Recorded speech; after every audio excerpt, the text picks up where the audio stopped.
നിങ്ങളുടെ favourite shows ഇനി ഒരിക്കലും മിസ്സാവില്ല. ഇപ്പോൾ C5-ലൂടെ കാണും നിങ്ങളുടെ ഫേവറേറ്റ് ഷോ തികച്ചും സൗജന്യമായി. എല്ലായിടത്തും സന്തോഷത്തോടെ തന്നെ കഴിഞ്ഞു.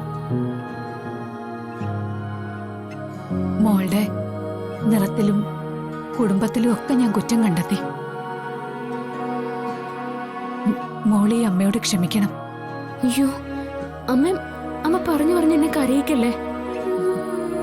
നാളെ തിരുമുൽപ്പാട് തിരുമേനി വന്ന് ജാതകമൊക്കെ നോക്കിയിട്ട് സമയം കുറിക്കും. എന്നെ സംബന്ധിച്ച് ആ സമയം അതാണ് നിങ്ങളുടെ കല്യാണ സമയം.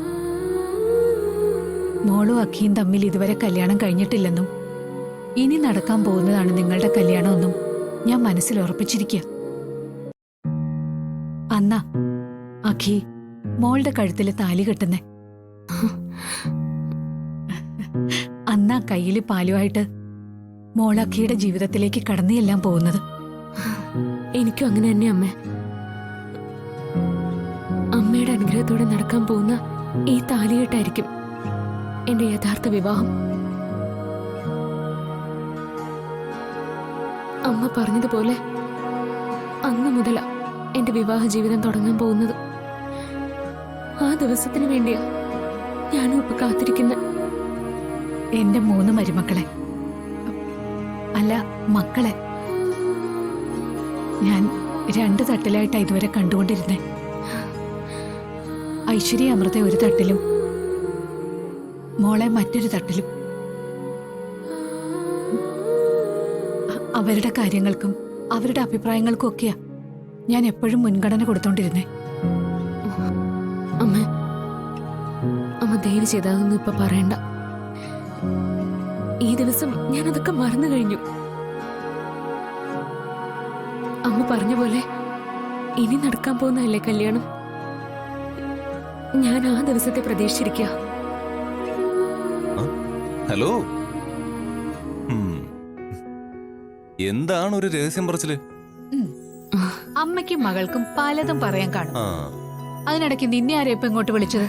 അത് ശരി, അപ്പൊ ഞാനാണ് ഔട്ട്. ഞാൻ പോയേക്കാം. നിക്ക്, അങ്ങനെ അങ്ങ് പോയാലോ. നിങ്ങളുടെ കല്യാണക്കാര്യം പറയായിരുന്നു. നാളെ തിരുമുൽപ്പാട് തിരുമേനി കുറിക്കാൻ പോകുന്ന സമയം നിങ്ങളുടെ യഥാർത്ഥ കല്യാണ സമയമായി ഞാൻ കാണുന്നത്. അതേക്കുറിച്ച് പറയായിരുന്നു. എന്തായാലും ലോക ചരിത്രത്തിൽ ആദ്യമായിട്ടായിരിക്കും ഒരേ ദമ്പതിമാർക്ക് 3 കല്യാണം. ആര് പറഞ്ഞു 3 കല്യാണം? ഒരു കല്യാണം.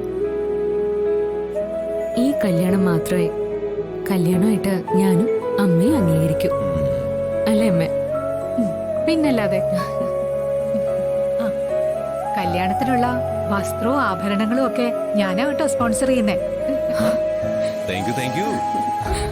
അമ്മ, ഞാൻ നേരത്തെ ഐശ്വര്യടുത്തിയിട്ട് തർക്കിക്കേണ്ടി വന്ന സാഹചര്യം അറിയാലോ. എനിക്ക് ഐശ്വര്യടുത്തിയിട്ട് ഒരു വിരോധമില്ല. അതോർത്ത് മോള് വിഷമിക്കൊന്നും വേണ്ട. ഐശ്വര്യയോട് ഞാൻ കാര്യങ്ങൾ പറഞ്ഞു മനസ്സിലാക്കിക്കോളാം. മക്കള് ചെല്ല്.